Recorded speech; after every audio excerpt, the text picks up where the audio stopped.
नमस्कार। देश काल में आपका स्वागत है। मैं हूं मुकेश कुमार। दोस्तों, अयोध्या के राम मंदिर को लेकर भारतीय जनता पार्टी ने अपने लिए तो बहुत मंसूबे बांधे ही थे, बड़े बड़े ख्वाब भी दिखाए थे आम हिंदुओं को कि अगर अयोध्या में राम मंदिर बन जाएगा तो उसके बाद कैसे अयोध्या की काया पलट होगी और कैसे उस पूरे इलाके का जो पूरा चरित्र है वो बदल जाएगा और वो कितना बड़ा तीर्थ स्थान बन जाएगा, वहाँ क्या क्या चमत्कार होने लगेंगे, कैसे उसका विकास होगा। लेकिन अगर आप राम मंदिर की प्रतिष्ठा समारोह के बाद से आप घटनाओं से जुड़े होंगे और जायज़ा ले रहे होंगे तो एक के बाद एक आपको बहुत सारी चीज़ें ऐसी देखने को मिली हैं जो बताती हैं कि सारा का सारा झूठ था, सारा का सारा एक छलावा था जो चुनाव जीतने के लिए रचा गया था। एक पूरा समा बांधा गया था ताकि लोग उस छलावे में आ जाएं और उनको वोट दे दें। लोग छलावे में नहीं आए, ये तो साबित हो गया चुनाव के ज़रिए। और ख़ास तौर पर जब फैज़ाबाद, जिसके अंतर्गत अयोध्या आता है, वो सीट भी बीजेपी हार गई, उसके आसपास की तमाम सीटें भी बीजेपी हार गई।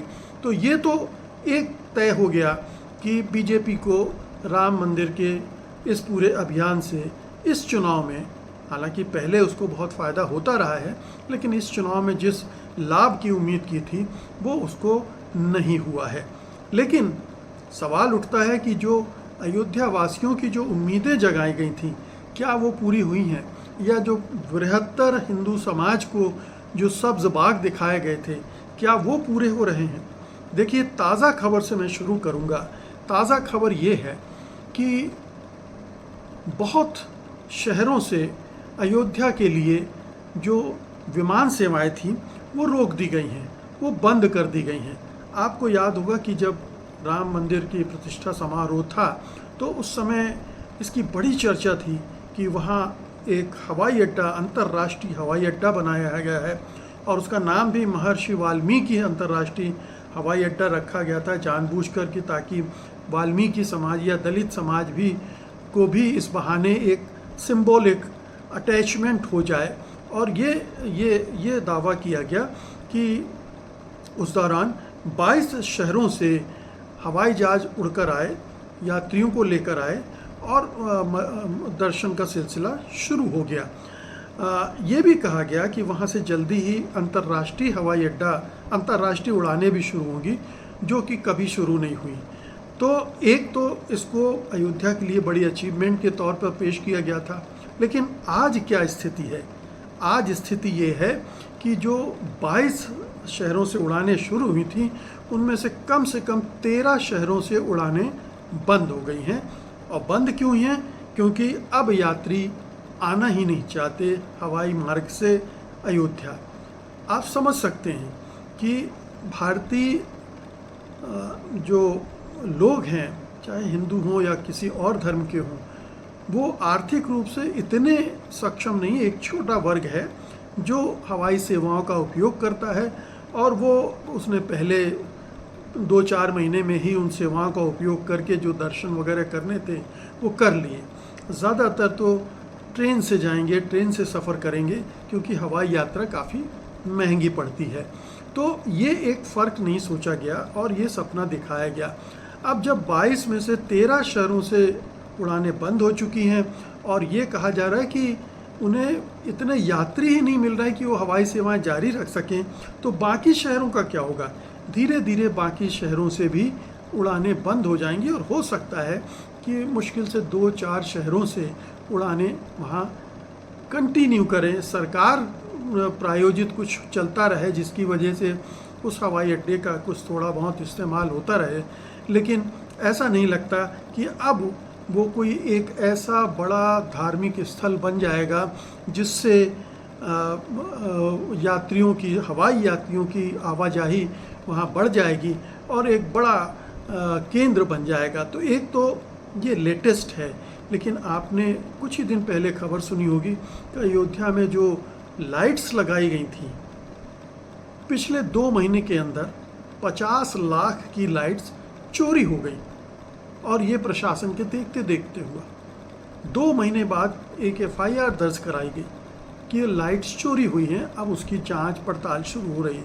तो आप सोचिए, अयोध्या जिस पर पूरे देश का ध्यान था, मोदी और योगी दोनों की सरकारें वहाँ पर पूरी आंखें गड़ाए बैठी थीं, उनके देख रेख में ये भी हो गया, इतनी बड़ी चोरी हो गई। स्ट्रीट लाइट्स जो लगी थी वो चोरी हो गई।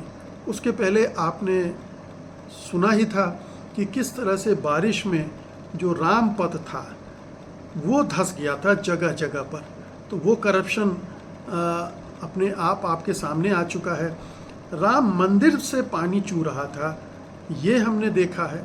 हमने ये खबरें बार बार आती रही हैं कि किस तरह से जो अयोध्या और उसके आसपास की ज़मीन है उसको भू माफियाओं ने कब्ज़ा करना शुरू कर दिया है, और उनमें बड़े बड़े नाम भी हैं, अडानी हैं, बाबा रामदेव हैं, ये लोग भी हैं, और प्रशासन भी उसमें शामिल है, यहाँ तक कि राज्य सरकार भी शामिल है।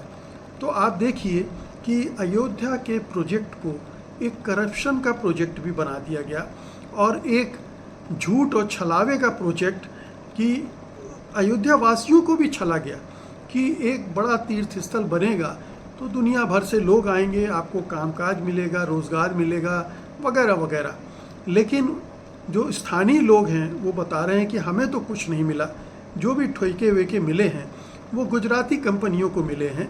गुजराती आ रहे हैं और अपना पैसे बनाकर जा रहे हैं, स्थानीय लोगों को कुछ हासिल नहीं हो रहा है। जो तीर्थयात्रियों की संख्या है वो बहुत घट गई है, आना जाना बहुत कम हो गया है। विमान यात्रियों के बारे में मैं कह ही चुका हूँ। तो अब एक जो ख्वाब दिखाया गया था, हसीन ख्वाब, वो टूट चुका है, दरक चुका है। और ऐसे में उपचुनाव भी होने हैं, और उपचुनाव में मिल्कीपुर की भी सीट है जिससे समाजवादी पार्टी के अवधेश प्रसाद विधायक हुआ करते थे और वहाँ से इस्तीफ़ा देकर वो संसद चले गए। वहाँ पर उपचुनाव भी होने हैं, और वो उस उपचुनाव की जिम्मेदारी योगी आदित्यनाथ ने खुद अपने सिर पर ले रखी है। तो सोचिए कि क्या इम्पैक्ट हो गया, जो घटित हुआ है अयोध्या में पिछले 4-6 महीनों में, उसका क्या असर होगा इस उपचुनाव में भी। हो सकता है कि योगी आदित्यनाथ अपने प्रशासनिक ताकत से, धन शक्ति से, चुनाव आयोग का दुरुपयोग करके, और तमाम जो दंड फंद आते हैं बीजेपी को, उनके नेताओं को, उसका इस्तेमाल करके उपचुनाव जीत भी ले। लेकिन ये एक वानगी, एक मिसाल कायम हो गई है अयोध्या को लेकर कि किस तरह से एक पार्टी ने राम के नाम को बुनाया, अयोध्या को बुनाया, अयोध्या के मंदिर को बुनाया, और फिर इन सब के साथ धोखाधड़ी की, दगाबाजी की, गद्दारी की। बहुत बहुत शुक्रिया आपका, धन्यवाद।